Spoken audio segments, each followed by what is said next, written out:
they've waited on for years.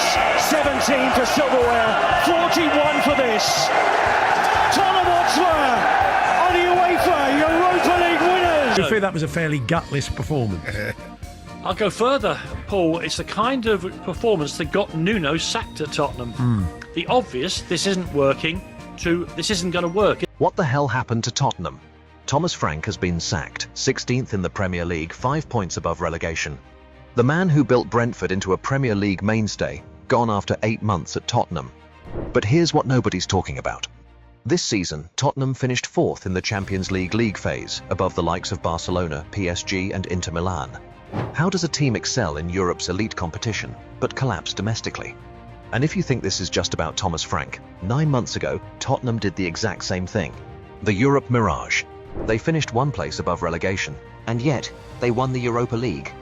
The only club in history to win a European trophy the same season they finished 17th domestically. The man who delivered that trophy, Ange Postecoglou. Daniel Levy's response? He sacked him 2 weeks later. 2 weeks. Now some of you are typing, but they won the Europa League. That's not failure. You're right, for one night they were champions. But if winning a trophy doesn't change anything, then it's not a turning point, it's a mirage, and what happened this season proves it. The cycle repeats. New season, enter Thomas Frank, the man who took Brentford from the Championship to a stable Premier League side on a shoestring budget. A pragmatic tactician, counter-attacking football, make yourself hard to beat, pick your moments. At Brentford, that was genius. At Tottenham, defensive solidity was desperately needed after conceding 65 goals in the league last season. Except there was one problem. Tottenham fans don't want to be Brentford. Opening day, beat Burnley. Second match, away to Manchester City, 2-0. Brennan Johnson scored in both. Statement made, and then, that was it. Their only back-to-back wins all season, Johnson's only league goals.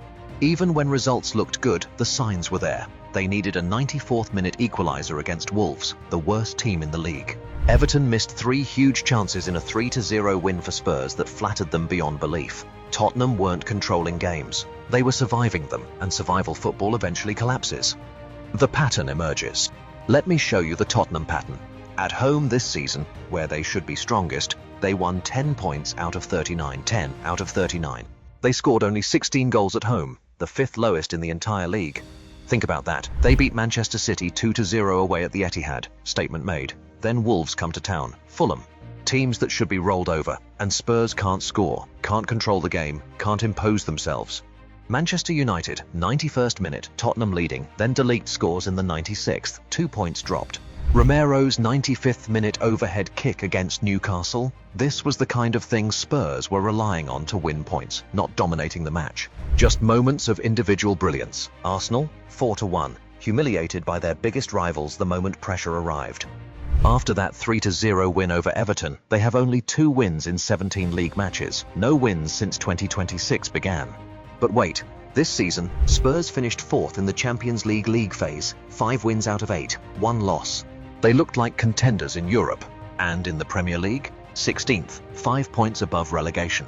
The exact same pattern, excel in Europe, collapse at home. It's not a coincidence, it's a philosophy. The tactical breakdown.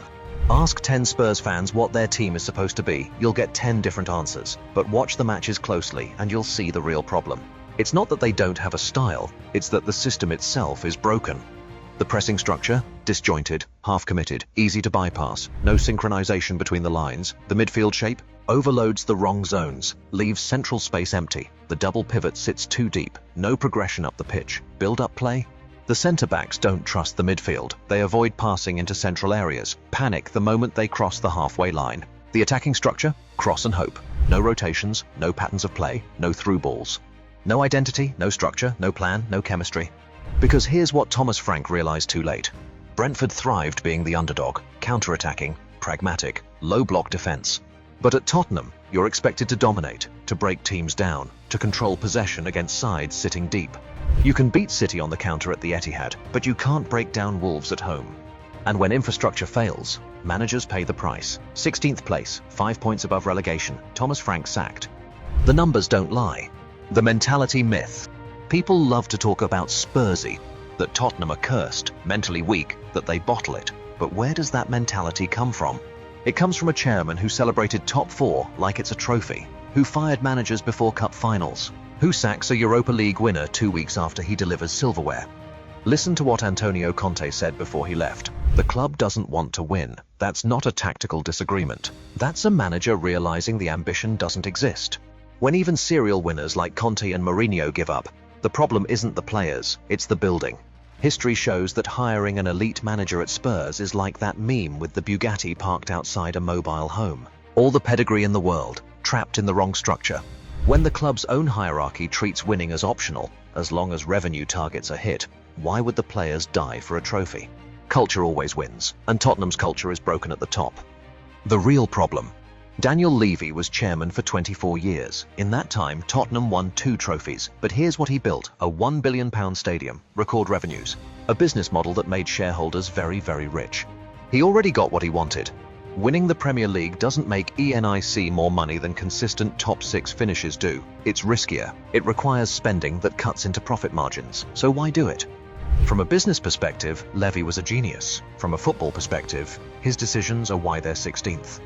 Levy resigned on September 4, 2025, but the damage was done, the structure was set, the culture was embedded. Now interim chairman Peter Charrington is left dealing with the skeletons in the cupboard.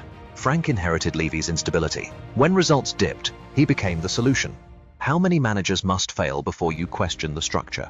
And that's the pattern I want you to see throughout this video, because it applies to more than just Tottenham. The legacy. Tottenham's legacy isn't no trophies, it's instability. It's the illusion of progress. It's false dawn after false dawn. The club that beats Manchester City 2-0 away, then can't beat Wolves at home. Finishes 4th in the Champions League, 16th in the Premier League, wins a European trophy, then finishes 17th domestically. That's not a season, that's a philosophy. Daniel Levy's philosophy, where the business always survives, but the football slowly dies. And here's the uncomfortable truth. This isn't new. Mourinho, serial winner, sacked before a cup final. Conte, league champion, left questioning the club's ambition. Postecoglou, Europa League winner, gone 2 weeks later. Now Frank. Whoever steps in next will be the 8th different man to manage a Spurs match in the last 7 seasons. Each one arrived believing they'd be different. Each one discovered the same truth. Until the culture shifts from emotional reaction to structural clarity, until leadership stops chasing resets, it won't matter who the manager is, because Tottenham don't fail because of individuals. They fail because they haven't decided what they truly are. Levy resigned on September 4, 2025, something Spurs fans had been demanding for years. Now Peter Charrington is interviewing manager number 8. But here's the question: can their fortunes finally change? Or are the problems so deeply embedded that even new leadership can't fix them? If this changed how you see Tottenham, hit like and drop a comment with your prediction for the next manager. Because at Tottenham, there's always an ex-manager, and they all leave the same way.